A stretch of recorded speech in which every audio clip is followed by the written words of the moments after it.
Yolu bağlayan hakimiyyətdir, hakimiyyət də yol açmalıdır və bu bütün dünyada pandemiya az qala bir ildən çoxdur, bitibdir.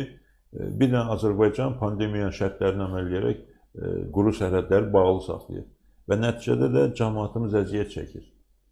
Bizim vətəndaşlarımız da, Gürcüstanda yaşayan soydaşlarımız da əziyyət çəkir, Rusiyada yaşayan vətəndaşlarımız, soydaşlarımız əziyyət çəkirlər. Çox əziyyət çəkirlər, bəli. Yəni, həddən artıq böyük xərc xəsarətdir, böyük əlavə xərclərdir, böyük çətinliklərdir, əziyyətdir.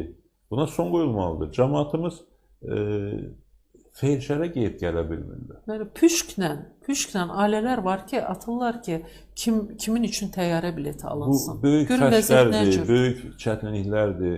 Yəni, buna son qoyulmalıdır və sərhəd açılmalıdır. Burada hansısa bir üsul fikirləşmək, buna necə nail olmaq mövzusunu mən aktual hesab eləmirəm. Bu, hakimiyyətin bir qərarı ilə özə bunu başqa cür əsaslandırmırlar ki, karantin şərtlərinə daxil edirlər. Karantin şərtlərində də bir quru sərhədlərin bağlı olması qalır. Bütün başqa məhdudiyyətlər aradan qaldırılıbdır. Bu məhdudiyyətlər aradan qaldırılmalıdır, bitməlidir. Biabırçılıqdır bu. Olmaz bu belə xalqın üzərində xalqa belə hörmətsizlik göstərmək, sayğısızlıq göstərmək.